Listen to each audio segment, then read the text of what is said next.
sommes mardi 3 juin et je commence un nouveau vlog avec une lecture qui date d'il y a plus d'une semaine et une lecture que je viens juste d'achever.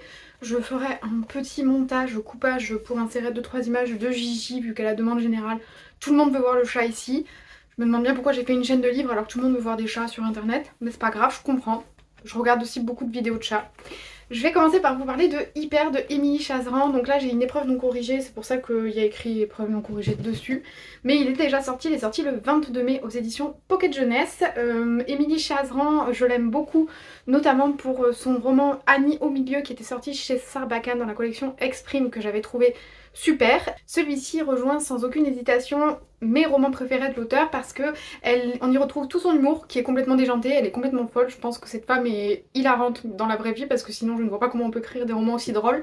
Et en même temps elle y met des thématiques hyper profondes, hyper intéressantes comme elle avait su le faire avec Annie au milieu et dans d'autres de ses romans parce que j'en ai lu d'autres, mais c'est vraiment, si, La Fourmi Rouge aussi que j'avais beaucoup aimé, mais mon préféré reste quand même Annie au milieu. Dans celui-ci on suit le personnage de Myriam qui est une adolescente qui est hyper, d'où le titre, qui est hyper tout, elle est hyper en colère, elle est hyper émotive, elle est hyper, selon elle, elle est même, enfin, de ce qu'elle dit, elle dit « Je ne suis qu'une grousse de 17 ans ». C'est Dimitri, un mec de ma classe, qui a inventé le terme grosse plus rousse égale grousse, donc pour elle, elle est trop tout. Et on commence le roman au moment où elle vient de louper une tentative de suicide, donc très grave, mais il faut avouer que la tentative de suicide, le ratage est très très très drôle, donc c'est sujet dur, mais de manière drôle. Et donc elle va commencer à avoir un thérapeute qui va lui dire bon ben là il faut commencer à essayer de se prendre en main, vous allez tenir un journal intime sur 2 semaines. Ah bah oui, espèce de Google. Et elle lui dit bah moi je veux bien, mais ma mère fourrant son nez partout, elle va trouver mon journal intime et j'ai pas envie qu'elle tombe sur ce que j'ai envie de raconter dans mon journal intime.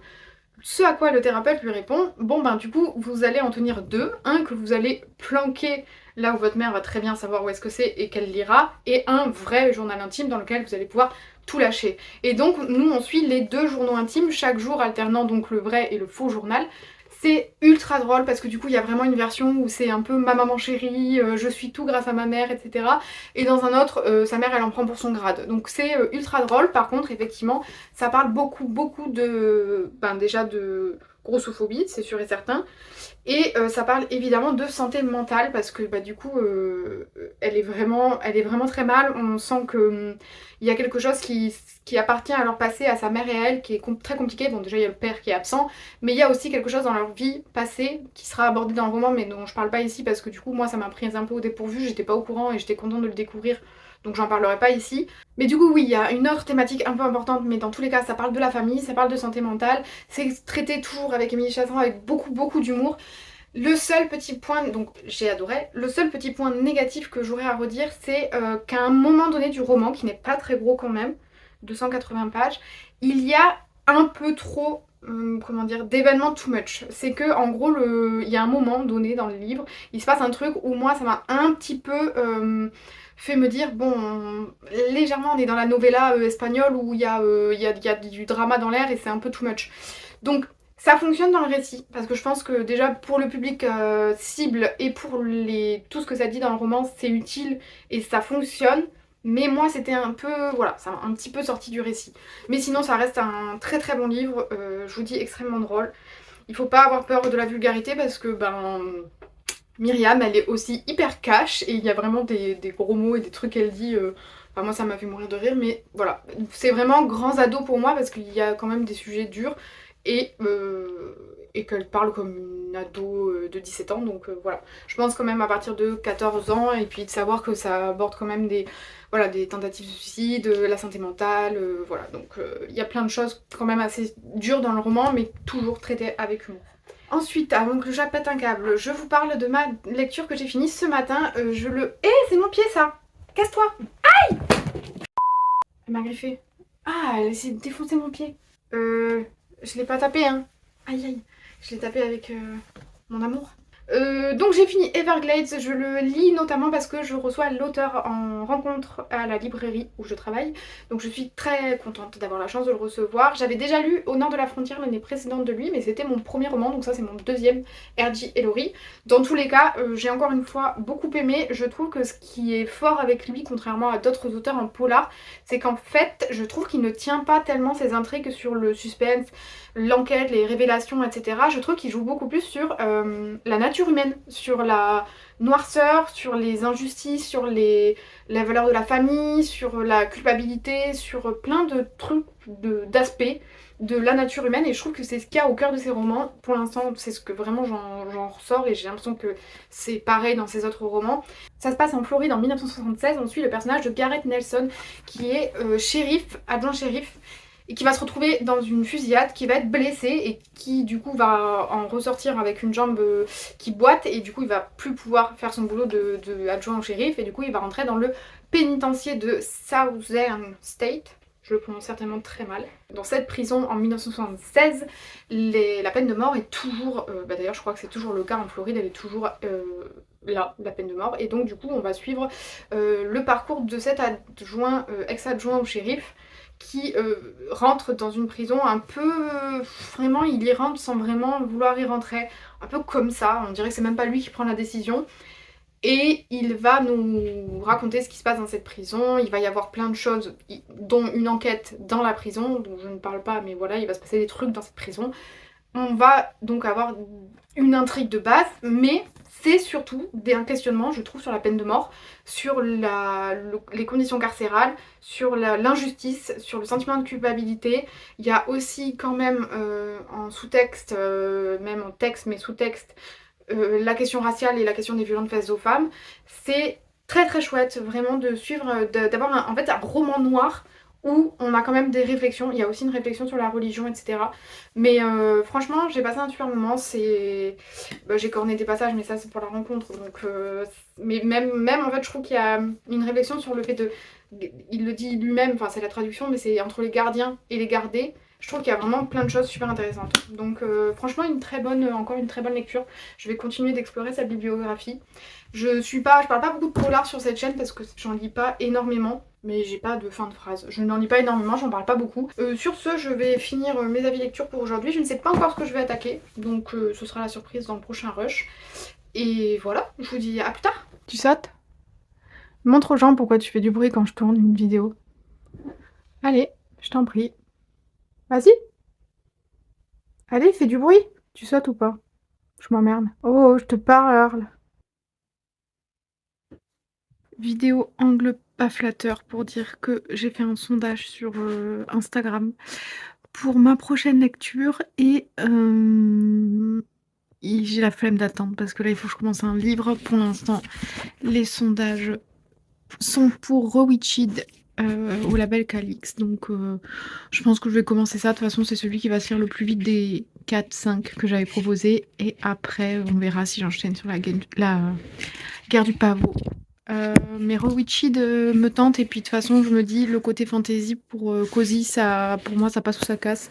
Je suis pas sûre d'accrocher au côté Cozy, donc j'avoue que je vais plus y aller pour le côté librairie et le côté romance. Voilà, donc c'est parti pour commencer ça.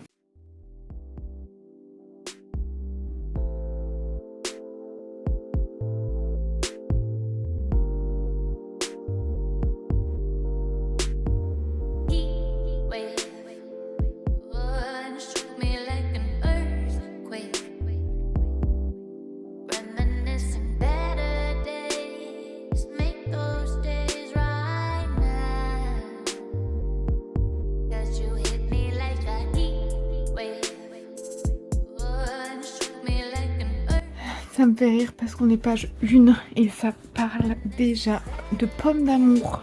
Comme quoi le côté de Cozy va forcément avec le goût et les odeurs.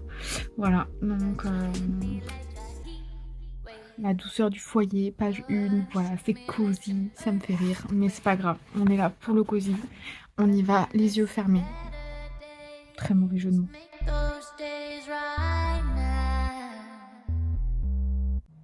Je suis en train de me dire, nous sommes jeudi 5 Ce matin du matin là, donc dégueulasse. Oh, mes belles chaussures, j'arrive pas à viser avec mon doigt. Je suis en train de me dire que la Cozy Fantasy, Cozy je sais pas, mais Cozy Fantasy ce n'est peut-être pas pour moi. Je suis à la moitié de Rewitched et ça commence à lire en diagonale, on sait ce que ça veut dire. Non, je suis pas persuadée que ce soit pour moi. Je trouve ça trop. Et je sens venir le petit côté dev perso. Et je veux bien que ça apporte la confiance en soi, mais. Ouais, bruit de la voiture. On attend que ça passe. Je veux bien que ça apporte la confiance en soi et tout ça, mais ça commence à virer un peu border dev perso et moi ça me plaît pas. Donc, enfin, ça me plaît pas. Pour l'instant, je suis très mitigée. En plus, je trouve que c'est très lent. C'est très lent. Enfin, en fait, il se passe pas grand-chose, je trouve. Je vois pas de gros enjeux. C'est peut-être ça la causie, je sais pas. Donc je vais attendre, je vais voir. Ça se trouve, je changerai d'avis d'ici là. C'est aussi le but des blogs lecture. Mais pour l'instant, je suis très mitigée. Donc, bah, on se tient au jus, évidemment. Mais du coup, ça me fait me dire qu'il faudrait que j'enchaîne. Alors que c'était pas prévu sur. Je tremble un peu hein, parce que j'ai pas pris le trépied, j'ai la flemme. Sur Amber Falls, le Alicia Garnier, parce que ça, c'est un peu une ambiance cosy pour moi, mais en romance contemporaine. Donc pour voir si ça passe ou ça casse complètement le cosy, il faudrait peut-être que je teste par ça. C'est tout, je vais continuer, mais pour l'instant, mitigé. On verra bien. Après, les goûts, les couleurs, je pense que le bouquin est bon, hein, c'est juste pas mon genre, mais on verra. Même jour, pas la même tête. Je reviens juste vite fait parce que je viens de finir Mimouche de Véro Cazot et Carole Morel, publié chez Dupuis. C'est le premier tome qui s'intitule Tu veux te battre, premier round. Et oui, j'ai dit avec un petit accent pédant. C'est trop bien, c'est trop bien. Je suis trop contente de l'avoir lu. Véro Cazot, on la connaît on la connaît surtout pour Betty Boop, mais elle a fait plein d'autres choses qui étaient super. Et Carole Morel, moi je l'ai particulièrement aimée dans Collaboration horizontale, mais on l'a vu dans plein d'autres choses, notamment Bobigny, je ne sais plus quoi. Et là dans Mimouche c'est plutôt un récit jeunesse, c'est publié chez Dupuis donc c'est normal. On suit l'histoire de Colette, cette fille de 14 ans qui n'est pas très grande en taille mais qui a très envie d'en découdre, qui a connu un drame il y a 3 ans, elle a perdu sa sœur jumelle. C'est les premières pages, je ne spoil rien, j'ai failli pleurer, c'est vraiment le première page. Je vous mettrai des inserts d'images. Elle perd sa soeur jumelle et moi j'ai une soeur jumelle donc bah, j'ai vraiment page 2, j'ai failli lâcher ma larme. Donc sa soeur Lison décède et elle était très solaire, très aimée, très la fille enjouée, chérie de ses parents, etc. qui faisait de la danse et en fait suite à ça, suite au décès de Lison, Colette a en gros a pris la place de sa soeur, c'est un peu horrible mais c'est ça. En tout cas pour elle dans sa tête et pour sa mère on a un peu cette impression parce que du coup elle a pris des cours de danse alors qu'elle déteste danser, elle danse pas très bien. Et un jour, il se passe un truc en centre-ville, elle se retrouve, elle et son ami danseur, dans un club de sport, de boxe. Elle va tomber en amour pour ce sport et va plus ou moins dans le dos de ses parents, surtout de sa mère qui est très sur elle depuis la mort de sa sœur, qui est très protectrice, elle va se mettre à faire de la boxe. Et c'est super, j'adore le dessin de Carole Morel, je le trouve hyper expressif, bah, voilà, je mettrai des inserts, mais j'adore son dessin, réaliste mais très expressif. Les couleurs sont incroyables, j'adore la manière d'écrire de Véro Cazot, c'est que d'un coup on passe de une mise en place qui prend pas son temps parce que c'est un récit qui va quand même assez vite, mais un récit qui s'installe où vraiment on prend le temps d'être dans les émotions et là d'un coup on passe à ça s'accélère, on rentre dans le vif du sujet et j'aime bien ce genre de récit qui à la fois perd pas son temps, à la fois installe quand même l'émotion. C'est un premier tome, donc voilà, ça introduit l'histoire, ça introduit les personnages. Ce que j'aime beaucoup aussi, sans trop en dire, mais quand même pour le dire, c'est que Colette, comme elle est très perdue, très affligée depuis la mort de sa sœur, elle a une ombre qui la suit et qui critique ou commente tout ce qu'elle fait, tout ce qu'elle pense, notamment le fait qu'elle se laisse faire quand elle se fait un peu maltraiter, quand elle se fait juger, quand sa mère lui dit quoi faire, et son ombre est toujours dessinée omniprésente et la juge et la maltraite tout en étant quand même une présence, et en fait c'est sa conscience, hein, ni plus ni moins, c'est sa conscience. Et super, enfin franchement trop bien. J'adore, je vous le recommande chaudement. J'ai très hâte d'avoir la suite évidemment. Je crois que vous êtes de travers, je suis en train de voir mon téléphone. Je crois que vous êtes de travers. Et pour le Calix, je ferai un petit point quand je l'aurai fini, mais pour l'instant, je pense que la Cozy Fantasy, c'est pas ma cam. Je pense que c'est très bien si vous aimez le style de Cozy Fantasy. Je vais tester la Cozy Romance, mais en Fantasy, moi je crois que je veux que ça aille dans le dur. Et là, je m'ennuie un peu. Je m'ennuie un peu. En plus, c'est le genre de récit où moi, si je le lis, je veux un peu de romance. Or là, elle est vraiment cachée, la romance. À 250 pages, j'estime que si j'ai toujours pas eu quelque chose, c'est qu'il n'y aura pas ou que ça va être très léger. Donc si vous, c'est quelque chose que justement vous gêne quand c'est trop romance, bah là je vous dis foncez. Mais du coup moi, entre le fait que la romance n'est pas très présente et le fait que le récit m'ennuie un peu, je pense que soit je vais torcher le récit, soit je vais passer à autre chose. Je sais même pas si j'ai fait le pitch. En gros c'est une sorcière qui s'appelle Belladonna, qu'on surnomme Belle. Ça m'a saoulée, voilà. Rien que 5 minutes une, j'étais saoulée, bah, c'était pas possible. Elle s'appelle Belle, et en fait c'est une sorcière qui a décidé, donc qui travaille dans une librairie, etc. pour le côté cosy. Je vais lever les yeux aussi, je suis désolée, ça va être très agaçant si vous aimez la cosy, mais moi ça m'a saoulée. Je sais même pas pourquoi je l'ai pris, en fait je crois que de base c'est pas mon style. Bref. Donc c'est l'histoire de Belle qui travaille dans une librairie et la patronne de cette librairie lui a proposé de la reprendre, mais elle ne s'est pas sentie assez en confiance pour reprendre cette librairie. Or c'est le petit-fils, je crois, de cette vieille dame à qui appartient la librairie, qui dirige, co-dirige et qui est un gros con. Donc en gros la Belle elle souffre un peu le patronat et surtout elle souffre du fait de ne pas avoir réussi à dire oui à reprendre cette librairie. Donc il y a un manque de confiance en soi et là elle va avoir 30 ans et le jour des 30 ans elle est sorcière. Les sorcières doivent passer un test qui s'appelle l'Ekiwitch pour vérifier si elles font un bon usage de leur magie. Or Belle n'utilise pas vraiment sa magie, elle la laisse un peu à part, elle veut se mouler dans la vie des gens normaux, des gens qui n'ont pas de magie. Donc du coup ça fait des années qu'elle n'utilise pas vraiment sa magie ou qu'elle l'utilise à but un petit peu égoïste. En tout cas, c'est ce qu'elle pense ou c'est ce qu'on comprend de ses remarques. Donc, elle passe les Kiwitch, etc. C'est un peu, là, moi j'en suis à ce passage-là où en gros, elle est en train de passer les Kiwitch. Elle a passé même. Compliqué, on peut pas tout dire. Mais ouais, je trouve qu'il n'y a pas énormément d'enjeux. Peut-être que c'est dû au côté cosy. Je trouve que ça va virer d'un côté où moi ça ne m'intéresse pas, j'ai l'impression que ça va virer dev perso sur reprendre confiance en soi et moi bah, c'est un truc que je déteste, surtout quand c'est le but principal du récit. Et là j'ai un peu l'impression que c'est le but principal du récit. C'est tout pour aujourd'hui, je reviens, je vous tiens au courant dès que j'ai fini quelque chose ou dès que j'ai switché ou prochain rush, etc. A plus tard.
Coucou. Tu veux pas venir? J'ai commencé aujourd'hui Amberfall, enfin aujourd'hui, hier soir, mais bon, je suis à, voilà, là, à peu près. Donc romance de Alicia Garnier, alias Moody sur YouTube. Je suis un peu mitigée pour l'instant, juste, je sais pas si je l'ai dit, mais j'ai abandonné Rewitched, c'est fait, voilà, nous sommes passés à autre chose. Oh, le fauteuil grince un peu.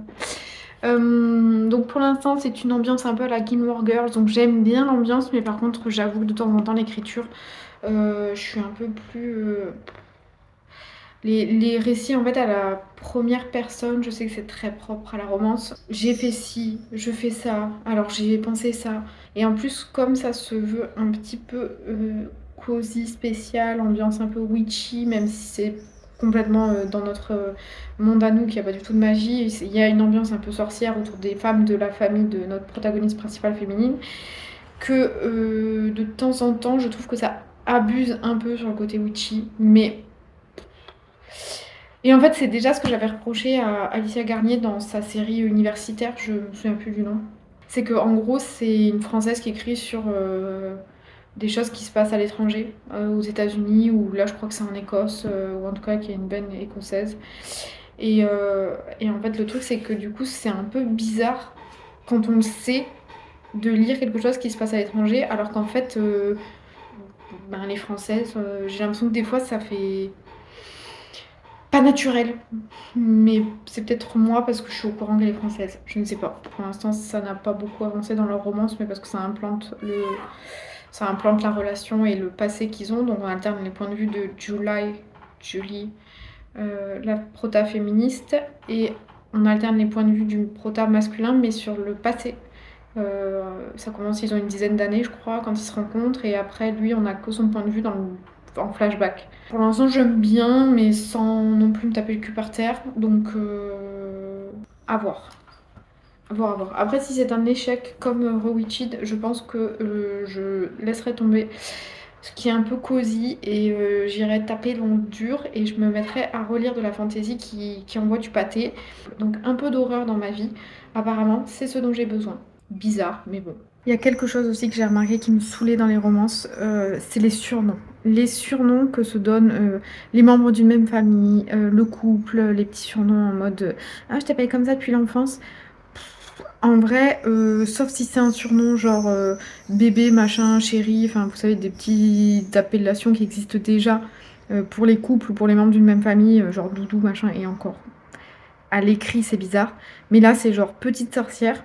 Ça m'énerve, vraiment ça m'énerve. Et lui, il l'appelle Moonlight. Vraiment, dans une vie de tous les jours, n'importe quel couple, personne s'appelle Moonlight, enfin c'est bizarre. Ceci sera donc le vlog des échecs de lecture, presque, parce qu'il y a quand même eu 2 bonnes lectures, et des morceaux de vlog bizarres, parce que j'ai essayé de regarder ce que ça va donner au montage, et je pense que ça va être bizarre. Je sais pas pourquoi, mais j'ai l'impression d'avoir filmé un peu la One Again. Ça ne se dit plus depuis des années, mais ce n'est pas grave. Ah oui, et le vlog des dimanches matins, tête en suqué, parce que nous sommes dimanche 15 juin, c'est la fête des pères, bonne fête papa.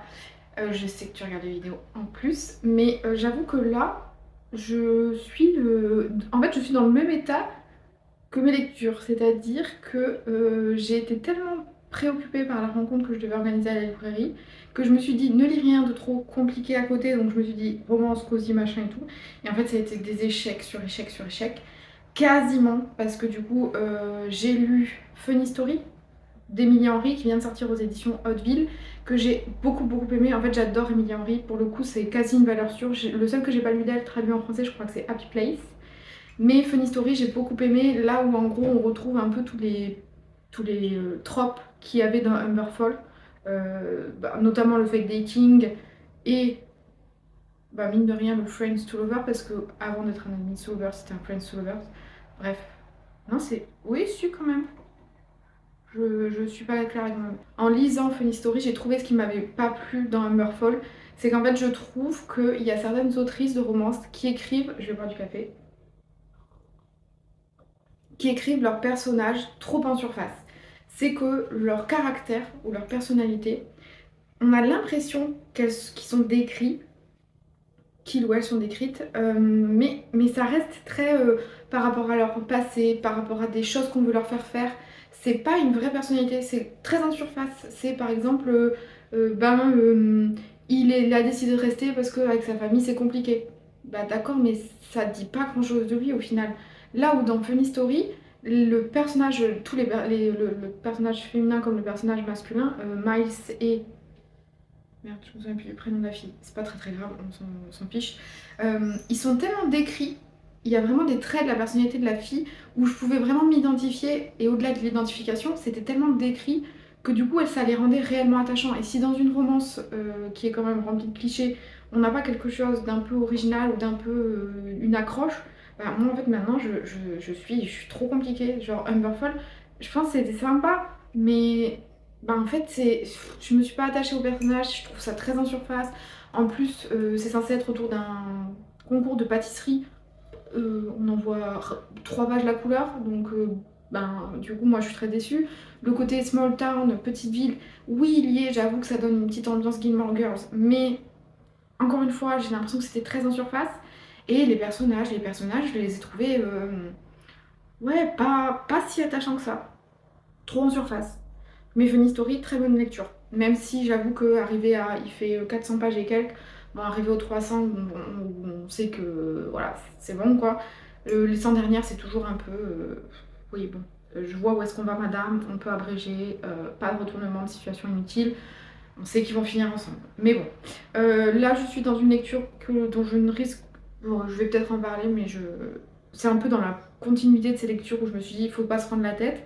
Euh, c'est Addicted to You, c'est chez Verso, je vous mettrai l'image. En fait, le livre est juste là, mais genre vraiment la flemme de me lever. C'est toujours une romance, donc toujours cliché, mais c'est pas grave.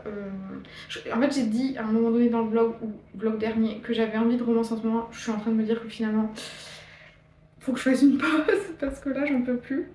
Mais Addicted to You, le point un peu positif pour l'instant, j'en suis à la moitié, c'est qu'en gros, on suit alors, le pitch éditeur, c'est elle est accro au sexe, c'est un alcoolique, ils sont amis, ils font semblant de sortir ensemble au lieu de leur famille depuis des années. Et est-ce que finalement, pour combler leur addiction, ce serait pas d'être addict l'un à l'autre? Enfin, ça. Vraiment, le résumé éditeur pourrait faire penser, et c'est quand même le texte, mais pourrait faire penser à un truc un peu bateau.